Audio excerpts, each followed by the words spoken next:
apakah perhubungan di antara mereka yang ada terkaitan antara manusia, 3 nah, manusia, jin, sihir.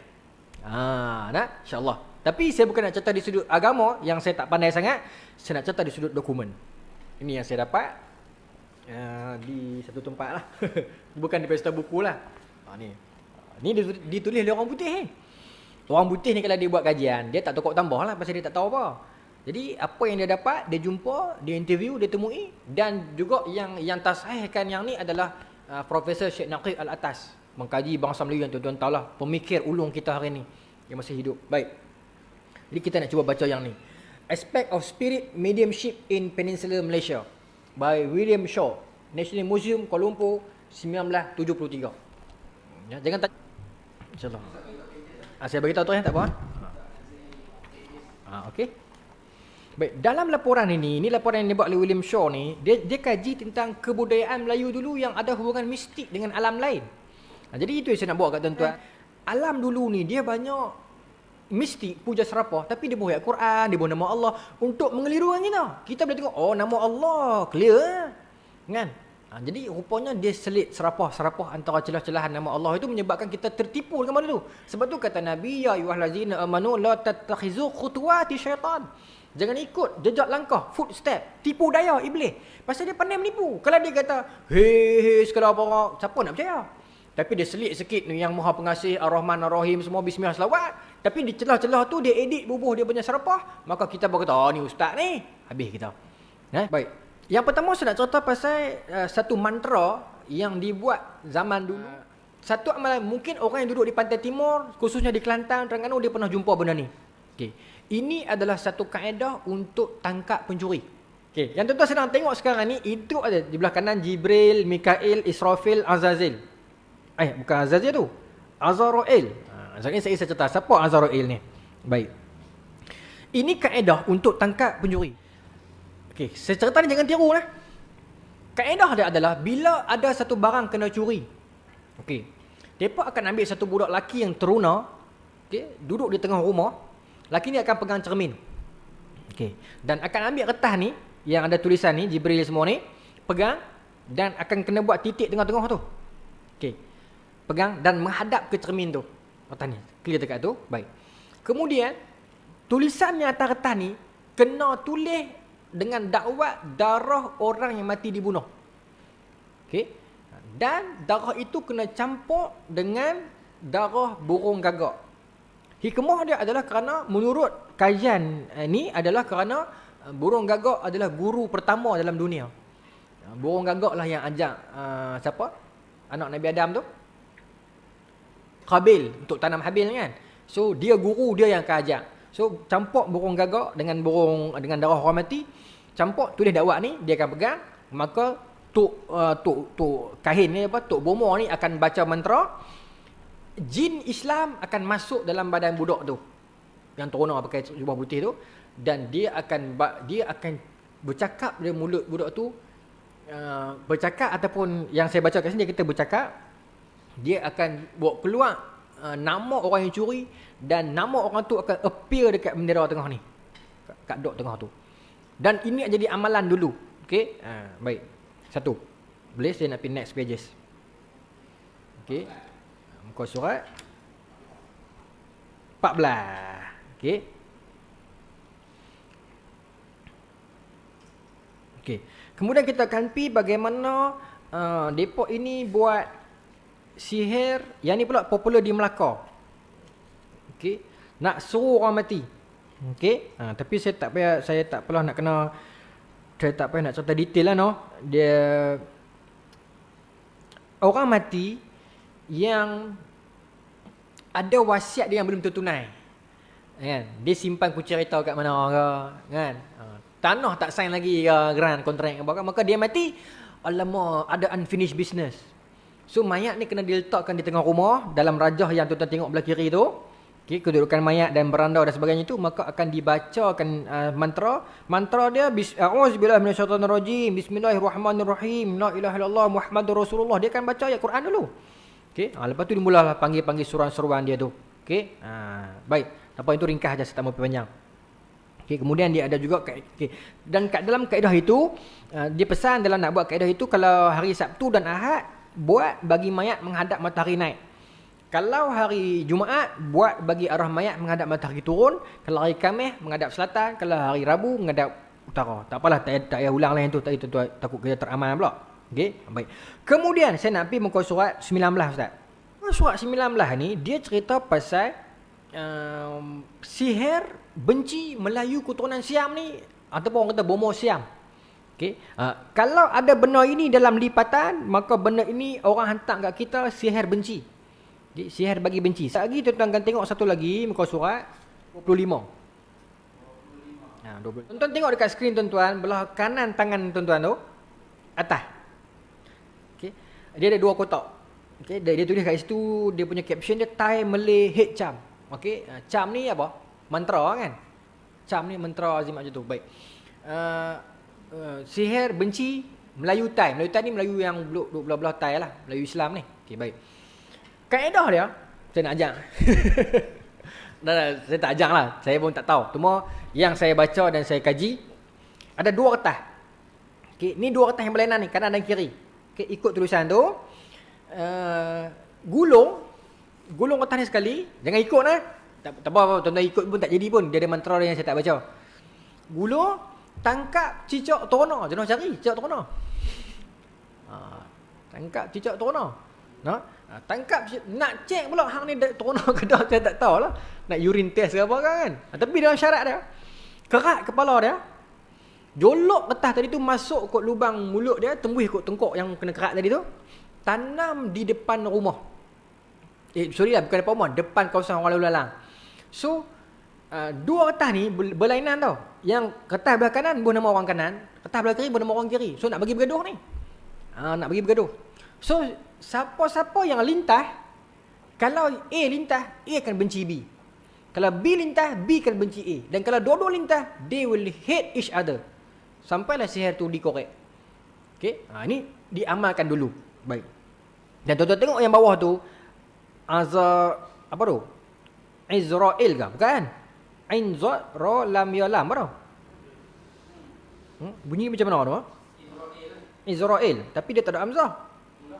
Lil bukan. Tapi ni nama jin ni tau. Lain kan? Ni nama jin ni.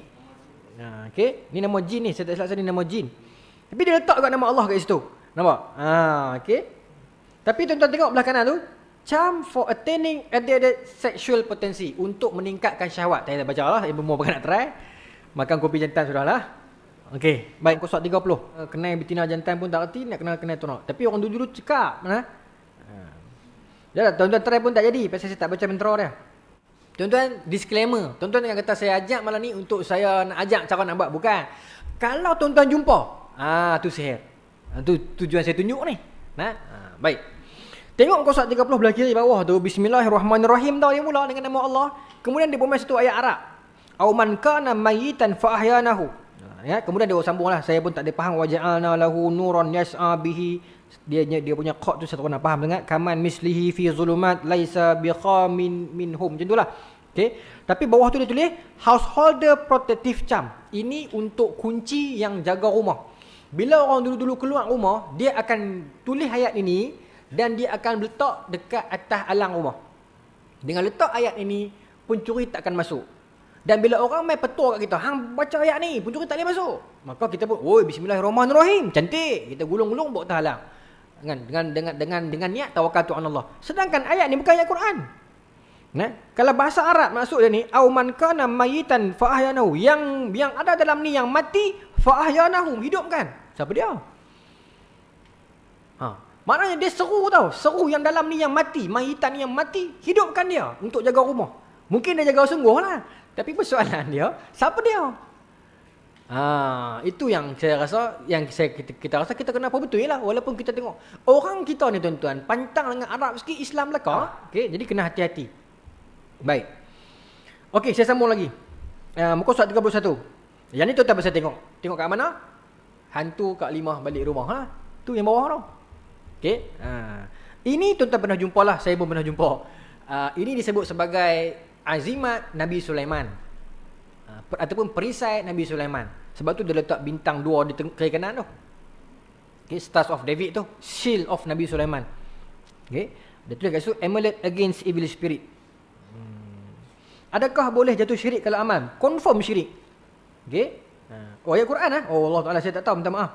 Tapi saya kaji tak ada pun. Dia campur ke apa? Ayat Quran tolong update sat ayat berapa? Saya cari tak jumpa. Kalau betul ayat Quran, saya tarik balik kata-kata saya tadi. Okey. Auman kana tu kalau ayat Quran saya tarik balik. Tapi saya cari tak ada.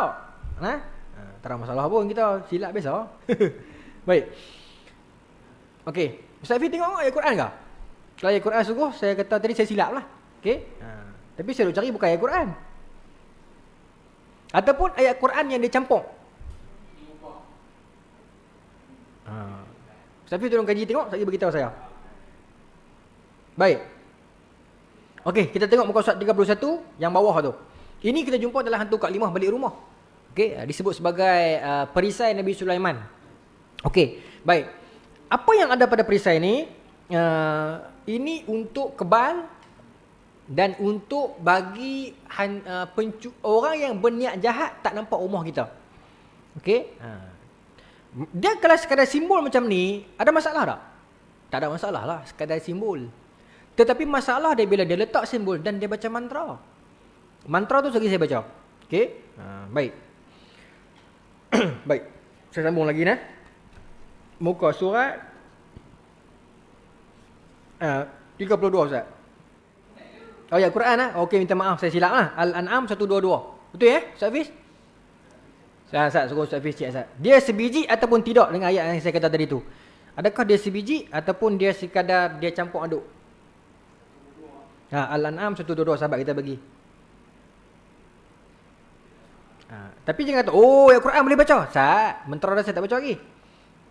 Okey. Sama tu auman kana mayitan fa ahyanahu wa ja'alna lahu nuran yas'a.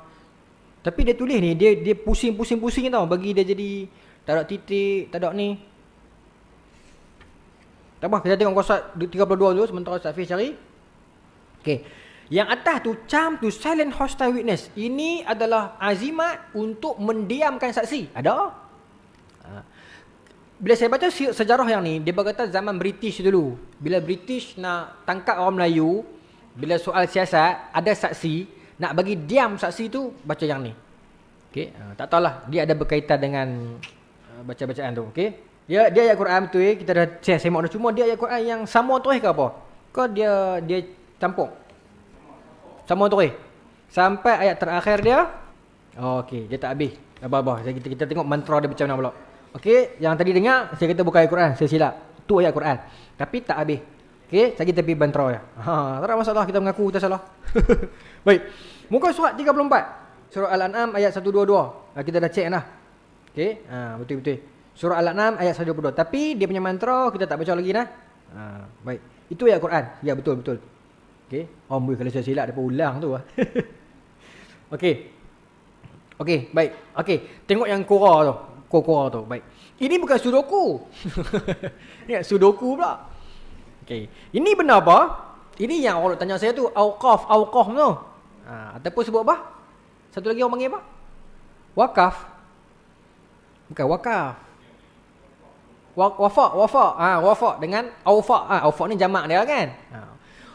Ni benda apa ni? Okey, baik. Sejarah dia, sihir ini ataupun azimat ini dibawa daripada kerajaan Cina.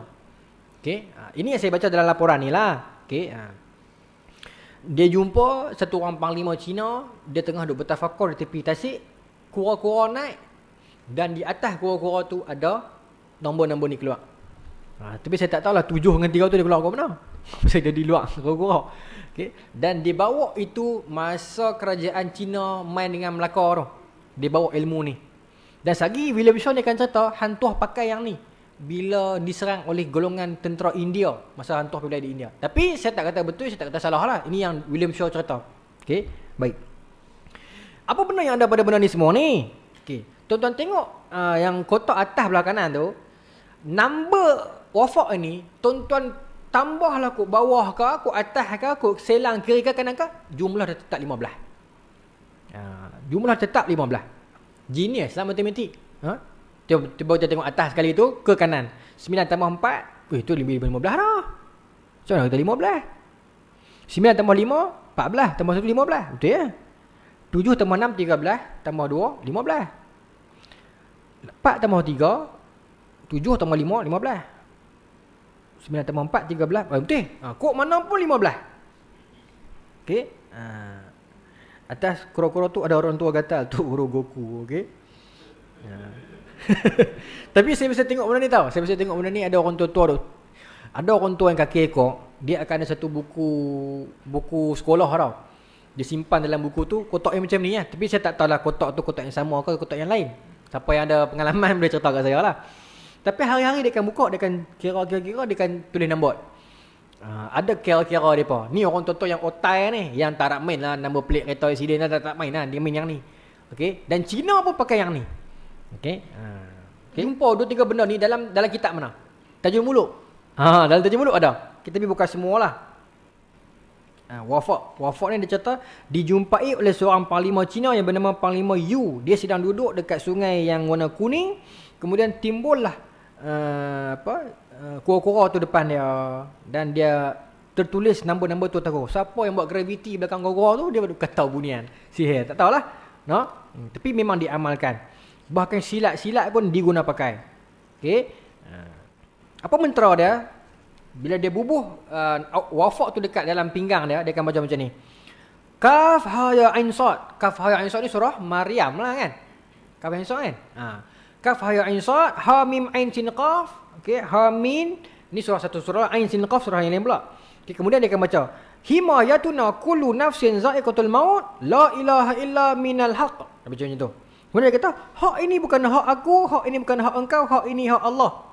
Okey, lampiskanlah seluruh tubuhku pada badanmu dengan berkat. Saya tak boleh baca habis lah, saya meremang. Okey, tapi ini antara mentera yang dia baca. Okey, baik. Sambungan mentera itu, ini kalau wafak yang sama, orang Johor pula amal macam ni. Orang Johor jangan marah saya. Ni buku ni tulis. Silat gayung Johor. Okay, untuk kekebalan dia akan baca macam ni. Tulisan yang sama, dia akan baca ayat Bismillahirrahmanirrahim. Roh aku naik Allah memang, roh aku turun Muhammad memang, roh aku duduk ke dalam kalbu Allah. Maka dia akan berlawan. Okey, saya tak tahulah unsur-unsur syirik ada tak kat sini. Saya tak tahu, saya tak pandai komen. Saya cuma baca. Malam ni lebih pada bedah buku lah. Baik. Kemudian dia mainkan satu tempat lagi disebut sebagai ilmu ghaib ataupun rijalul ghaib, yang duduk dalam war, dalam perang. Okey, baik. Dia cerita kat sini. A soldier who meets an enemy may render himself invisible. Seseorang pahlawan Melayu yang jumpa dengan musuh, dia akan jadi halimunan. He does not actually disappear, but the opponent is prevented by magic from noticing him. Dia tak hilang, dia ada kat situ, tapi musuh tak nampak dia. Okay. By reciting verse 9 of chapter 36 of surah Yasin, yang dia baca verse 9 ni apa? Wa ja'alna min bainihim saddan, dua kan? Okey. Kalau macam ni berdosa tak? Taklah ayat Quran noh. Okey, pasal dia ambil yang Nabi pembaca kan? Kalau sekadar yang ni it's okay. Okay, bagi saya lah, dia tak ada campuran mana-mana seru, tak ada campuran mana-mana pelik-pelik mantra. Dia sekadar baca surah Yasin, dan sebab dia ni orang yang berkat, orang yang Allah Ta'ala tolong, maka mujarab dia baca. Kita baca tak jadi apa pun, pasal kita pun gimana kan. Ni orang dulu ni hebat. Baik. Tetapi dia kata ada juga orang yang selepas habis ayat itu dia tambah. Dia tambah dengan macam ni. Bismillahirrahmanirrahim. Lepas dia baca yang tu, dia baca yang ni pula. Bismillahirrahmanirrahim. Aku duduk di dalam hari kong, risab ghaib Tuhan aku. Ghaiblah aku dengan berkat la ilaha illallah Muhammad Rasulullah. Hari kong ni maksudnya apa? Hari kong ni bukan kong member kita yang buat insurans no. Kong ni adalah hari yang tak ada dalam seminggu. Kalau kita buka kitab Melayu lama, dia kata hari kong ni adalah hari ke-8. Hari ke-8 tak tahu hari apa lah. Tak tahulah. Hari apa? Kalau siapa yang tahu, cerita kat saya. Okey. Kemudian ada perkataan, ada satu perkataan Arab, perkataan Kelantan yang saya terlepas tadi muka surat yang wafak tadi tu. dia ada satu perkataan yang dipopularkan di Kelantan. Perkataan buduh. Saya tengok nak? Buduh. Bodal waw ha. Ni, muka surat 34. Muka surat 34 yang bawah sekali belah kiri. Dia kata, in Kelantan, the magic word buduh is often engraved upon a ring or other talisman and worn or carried on the person for the purpose of promoting invisibility in emergency. Maknanya bila mai dalam keadaan musuh menyerang kita, kita amalkan 4 benda wafak ini, perkataan buduh itu akan menghilangkan dia. Tak tahulah, saya tak tahu, saya tak pandai. Okey, itu yang bawah tu. Cuba tengok belah kiri tu. Dia hilang 4 penjuru. Tu kita tutup 4 penjuru tu. Ba, dal, waw, ha. Macam tu. Kita tengok dekat kotak tu, ba, dal, waw, ha. Buduh ni bukan bodoh nah, buduh. Okey. Sambung Okey, muka surat 54. Kemudian dia buat